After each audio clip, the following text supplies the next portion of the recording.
തുടങ്ങാം.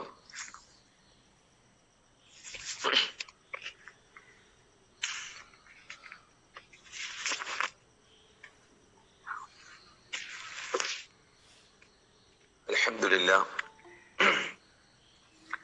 സ്വലാത്തു വസ്സലാമു അലാ റസൂലില്ലാഹ് വഅലാ ആലിഹി വസഹ്ബിഹി അജ്മഈൻ. പ്രിയ സഹോദരി സഹോദരന്മാരെ, അസ്സലാമു അലൈക്കും വറഹ്മത്തുള്ളാഹി വബറകാതുഹു. അല്ലാഹു സുബ്ഹാനഹു വ തആല നമ്മുടെ ഈ ഒരുമിച്ച് കൂടൽ സാലിഹായ അമലായി സ്വീകരിക്കുമാറാവട്ടെ. നമ്മുടെ ഈ ദിവസം നല്ല ഒരു ദിനമാക്കി അല്ലാഹു മാറ്റി തീർക്കുമാറാവട്ടെ. ഉമർ റളിയല്ലാഹു അൻഹുവിന്റെ കാലത്ത് ഈജിപ്തിലുള്ള ഒരു വൃദ്ധയായ സ്ത്രീ ഉമർ റളിയല്ലാഹു അൻഹുവിനൊരു പരാതി നൽകുകയുണ്ടായി. ആ പരാതിയിൽ പറയുന്നത്, ഇവിടെയുള്ള ഭരണകൂടം, ഇസ്ലാമിക ഭരണകൂടം, അവർ എൻ്റെ വീട് പൊളിച്ച്, വീടിന്റെ ഒരു ഭാഗം പൊളിച്ച് അവർ പള്ളി പണിതു എന്നാണ്. ഈ പരാതി ലഭിച്ചപ്പോ ഉമർ റളിയല്ലാഹു അൻഹു, ഖലീഫ ഉമർ റളിയല്ലാഹു അൻഹു അവിടെ ഉണ്ടായിരുന്ന ഗവർണറോട് അതിന്റെ വിശദീകരണം തേടി, എന്താണ് സംഭവം. അപ്പൊ അദ്ദേഹം മറുപടി നൽകിയത്, ജനങ്ങള് വർദ്ധിച്ചു, പള്ളിയുടെ വലിപ്പം കൂട്ടേണ്ടി വന്നു. അപ്പൊ അത് ആ സമയത്ത് ആ സ്ത്രീയോട് ഒരുപാട് ഞങ്ങൾ ചോദിച്ചതാണ്, നിങ്ങളുടെ വീട് ഞങ്ങൾക്ക് വിൽക്കണം, ആ സ്ഥലം ഞങ്ങൾക്ക് നമ്മുടെ പള്ളി വികസിപ്പിക്കാൻ വേണ്ടി ആവശ്യമാണ്. അവർ സമ്മതിച്ചില്ല. ഞങ്ങൾ വീണ്ടും വീണ്ടും ആവശ്യപ്പെട്ടു, മാർക്കറ്റിലുള്ള വിലയേക്കാൾ കൂടുതൽ ഞങ്ങൾ നൽകാം. പക്ഷെ അവര് സമ്മതിച്ചില്ല. അവസാനം അവരുടെ വീട് പൊളിക്കാൻ തീരുമാനിക്കുകയും അവരുടെ ആ സ്ഥലത്തിന്റെ, വീടിന്റെ പൈസ, വില ഞങ്ങൾ എടുത്തു വെക്കുകയും ഏത് സമയം വന്നാലും ആ സ്ത്രീക്ക് ഞങ്ങളോട്, ഞങ്ങളുടെ അടുത്ത് അത് വാങ്ങിക്കുകയും ചെയ്യാം എന്ന് പറഞ്ഞു. പക്ഷെ ആ സ്ത്രീ വന്നില്ല. ഇതാണ് സംഭവം എന്ന് ഉമർ റളിയല്ലാഹുവിനോട് ഖലീഫ വിശദീകരിച്ചു നൽകുകയാണ്, ഖലീഫക്ക് വിശദീകരണം നൽകുകയാണ്.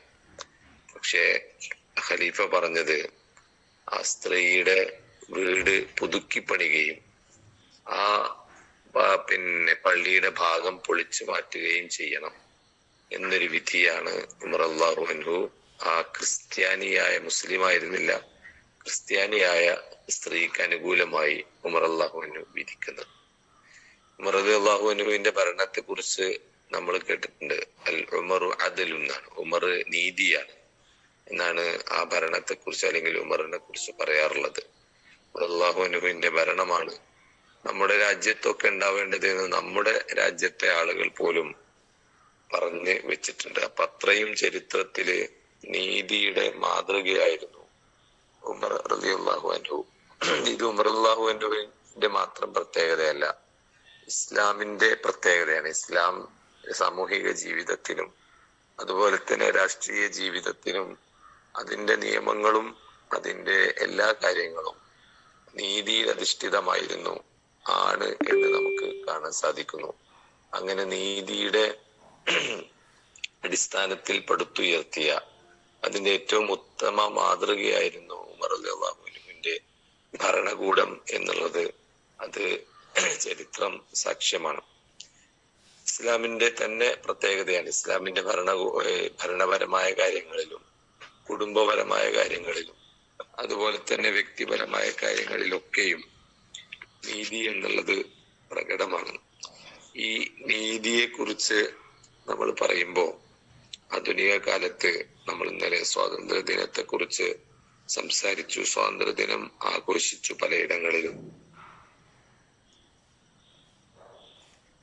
അങ്ങനെ ആ സമയത്തൊക്കെയും നമ്മൾ സ്വാതന്ത്ര്യത്തെ കുറിച്ച് മാത്രമല്ല, സ്വാതന്ത്ര്യമില്ലായ്മയെ കുറിച്ചും സംസാരിച്ചു. പലയിടങ്ങളിലും ആളുകൾക്ക് സ്വാതന്ത്ര്യം ലഭിക്കാത്തൊരു വിഷയമുണ്ട്. ഇന്നും പലരും മനസ്സിലാക്കിയത് സ്വാതന്ത്ര്യം എന്ന് പറയുമ്പോ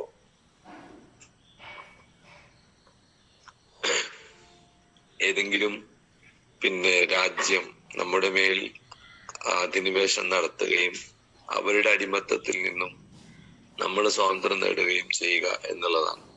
അതിലപ്പുറം നമ്മള് പലപ്പോഴും വേറെ പല കാര്യങ്ങൾ അടിമത്തത്തിലും, ഒരുപക്ഷെ ഭരണകൂടത്തിന്റെ ആകാം, അല്ലെങ്കിൽ അതുമായി ബന്ധപ്പെട്ട നിയമങ്ങളുടേതാവാം, അതിന്റെയൊക്കെയും അടിമത്തത്തിൽ കഴിയുന്ന ആളുകളാണ് നമ്മുടെ രാജ്യത്തിൽ പലപ്പോഴും ഉണ്ടാവാറുള്ളത്. നമുക്കറിയാം, സ്വന്തം ജീവിക്കാനുള്ള സ്വാതന്ത്ര്യവും അവകാശവുമാണ് ഒരു മനുഷ്യന്റെ ഏറ്റവും വലിയ മൗലിക അവകാശം എന്ന് പറയുന്നത്. അതിനെ പോലും തകർത്ത് കളയുന്ന പലതരത്തിലുള്ള നിയമങ്ങളും അതുപോലെ തന്നെ പല സംഭവ വികാസങ്ങളും നമ്മുടെ നാട്ടിലൊക്കെ നടന്നുകൊണ്ടിരിക്കുകയാണ്. ബുൾഡോസറിന് മുമ്പിൽ കൈകൂപ്പി നിൽക്കുന്ന ആളുകളുടെ ചിത്രമാണ് ഈ സ്വാതന്ത്ര്യ ദിനത്തിൽ നമ്മുടെ മുമ്പിലേക്ക് കടന്നു വന്നത്.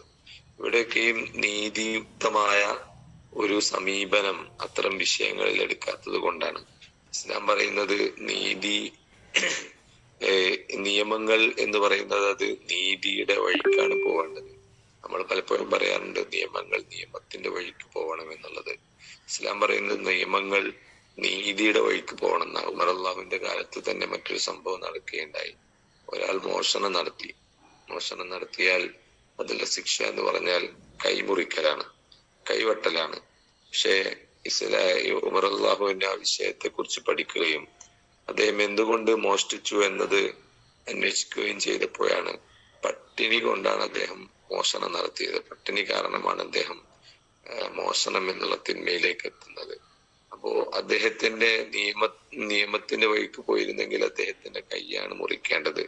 എന്നാൽ ഇസ്ലാം പറഞ്ഞത് അവിടെ ഉമർ അള്ളാഹിന് വിധിക്കുന്നത് നിയമം നീതിയുടെ വഴിക്ക് പോകണം എന്നാണ്. അദ്ദേഹത്തിന്റെ കൈമുറിക്കുന്നതിന് പകരം അദ്ദേഹത്തിന്റെ ആ മനുഷ്യന്റെ പട്ടിണി മാറ്റുന്നതിന് വേണ്ടിയുള്ള സംവിധാനങ്ങൾ ഒരുക്കി കൊടുക്കുകയാണ് ഇസ്ലാമിക ഭരണകൂടം ചെയ്യുന്നത്.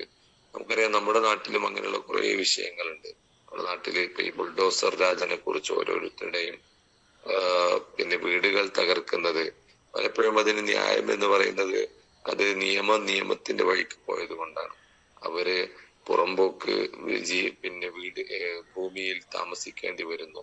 അങ്ങനെ അവരുടെ വീടിനെ കുറിച്ച് അന്വേഷിക്കുമ്പോൾ അത് പുറമ്പോക്ക് ഭൂമിയിലാണ്, അത് സർക്കാരിന്റെ ഭൂമിയിലാണ് എന്നറിയുകയും അങ്ങനെ അത് പൊളിക്കുകയും ഒക്കെയാണ് പലപ്പോഴും ചെയ്യാറുള്ളത്. ഇത് നിയമത്തിന്റെ വഴിക്ക് പോകുമ്പോഴാണ്. അതേസമയം നീതിയുടെ വഴിക്കാണ് പോകുന്നതെങ്കിൽ ആ പാവങ്ങളായ ജനങ്ങൾക്ക് അവർ കൃത്യമായൊരു പാർപ്പിടം ഒരുക്കി കൊടുത്തതിന് ശേഷം മാത്രമേ ഇത്തരത്തിലുള്ള കിരാതമായ കാര്യങ്ങൾ ഭരണകൂടത്തിന് ചെയ്യാൻ സാധിക്കുകയുള്ളൂ. അതുപോലെ നമുക്കറിയാം, നൂറുകണക്കിന് ആളുകൾ ജയിലുകളിൽ കഴിയുന്നുണ്ട്. പല കിരാതമായ നിയമങ്ങളുടെ പേരിൽ UAPA പോലുള്ള നിയമങ്ങൾ കൊണ്ടാണത്. ആ നിയമങ്ങള് പറയുന്നത് ഒരാൾ ഒരു കുറ്റകൃത്യം ചെയ്താൽ അത് തെളിയിക്കുന്നത് വരെയും അവൻ ജയിലിൽ കിടക്കണം എന്നാണ്. യഥാർത്ഥത്തില് തെളിയിക്കുന്നത് വരെ ജയിലിൽ കിടക്കുക എന്ന് പറഞ്ഞാല് അതിന്റെ വിചാരണ നടക്കുകയില്ല. അങ്ങനെ പതിറ്റാണ്ടുകൾ തന്നെ ജയിലിൽ കടന്ന് അവസാനം നിരപരാധികളാണ് എന്ന് പറഞ്ഞ് ജയിലിന് പുറത്തേക്ക് വരുന്ന അവസ്ഥാവിശേഷം നമുക്ക് കാണാൻ സാധിക്കുന്നു. ഇതൊക്കെയും നിയമത്തിന്റെ വഴിക്ക് പോകുമ്പോഴാണ്. എന്നാൽ നിയമം നീതിയുടെ വഴിക്കാണ് പോകുന്നതെങ്കിൽ ഇത്തരത്തിലുള്ള ആളുകൾക്ക് അവരുടെ ജീവിതം ഹോമിക്കേണ്ടി വരികയില്ല, ജീവിതം തകർന്നു പോകുന്ന അവസ്ഥ ഉണ്ടാവുകയില്ല. ഇതാണ് ഇസ്ലാം പറയുന്നത്. നീതിയാണ് എല്ലാത്തിന്റെയും അടിസ്ഥാനം. അത് ഭരണകൂടത്തിൻ്റെതാവട്ടെ, സാമൂഹിക വിഷയങ്ങളിലാവട്ടെ, വ്യക്തിപരമായ ജീവിതത്തിലാവട്ടെ, എവിടെയും നീതിക്ക് പ്രാധാന്യം കൊടുത്തുള്ള ഒരു ജീവിതക്രമമാണുള്ളതെങ്കിൽ ആ ജീവിതത്തിൽ സമാധാനമുണ്ടാവും. പിന്നെ വേറെ സമാധാനത്തിന് വേണ്ടി അലയേണ്ടി വരികയില്ല എന്നാണ് ഇസ്ലാം പഠിപ്പിക്കുന്നത്.